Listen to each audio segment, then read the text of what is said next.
देश की बैंकिंग व्यवस्था में एक बार फिर बड़ा बदलाव होने जा रहा है। सरकारी बैंकों के मर्जर, पीएसयू बैंकों में एफडीआई लिमिट बढ़ाने और बड़े बैंकिंग रिफॉर्म्स से जुड़े कई अहम प्रस्ताव अब प्रधानमंत्री कार्यालय तक पहुंच चुके हैं।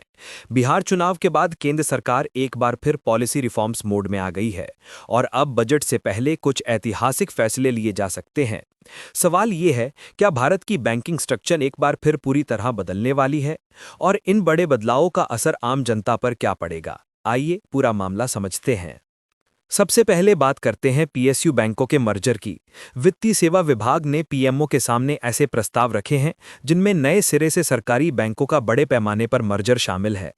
इससे बैंकों की मजबूती बढ़ेगी, ऑपरेशंस बेहतर होंगे और भारत की बढ़ती लोन डिमांड को पूरा करना आसान होगा। सरकार इससे पहले 2017 और 2019-20 में कई बैंकों का मर्जर कर चुकी है, जिसके बाद पीएसयू बैंकों की संख्या 27 से घटकर सिर्फ 12 रह गई थी और अब एक बार फिर बड़े मर्जर की तैयारी चल रही है। दूसरा बड़ा प्रस्ताव एफडीआई लिमिट बढ़ाने का।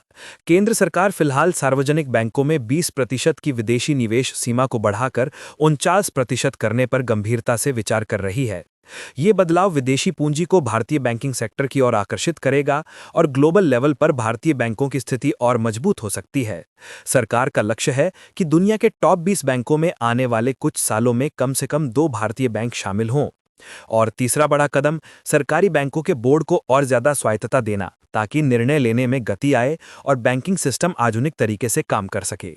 यही नहीं, चुनिंदा सरकारी बैंकों के निजीकरण को लेकर भी बड़े ऐलान संभव हैं। इन प्रस्तावों की इंटर मिनिस्ट्रियल समीक्षा लगभग पूरी हो चुकी है और पीएमओ की अगली मीटिंग के बाद बजट से पहले महत्वपूर्ण फैसले लिए जा सकते हैं। इसी कारण पिछले कुछ महीनों में सरकारी बैंक शेयरों में जोरदार हलचल देखने को मिली है। एसबीआई, पीएनबी और बैंक ऑफ बड़ौदा जैसे दिग्गज बैंक 20% से अधिक उछाल दिखा चुके हैं। खास बात यह है कि एसबीआई का स्टॉक अपने ऑल टाइम हाई पर पहुंच गया है और अगर पीएमओ से मंजूरी मिलती है तो सरकारी बैंक शेयरों में एक और बड़ी रैली देखने को मिल सकती है।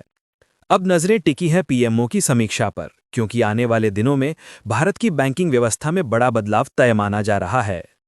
मैं हूं आपका रिपोर्टर और आप देख रहे थे बैंकिंग सेक्टर का ये बड़ा अपडेट। अगर आप चाहते हैं कि ऐसे बड़े इकोनॉमिक और फाइनेंशियल फैसलों की हर खबर आप तक सबसे पहले पहुंचे, तो चैनल को फॉलो करें, वीडियो को लाइक करें और अपनी राय कमेंट में लिखना न भूलें। अगले वीडियो में मिलते हैं एक और बड़े नेशनल अपडेट के साथ।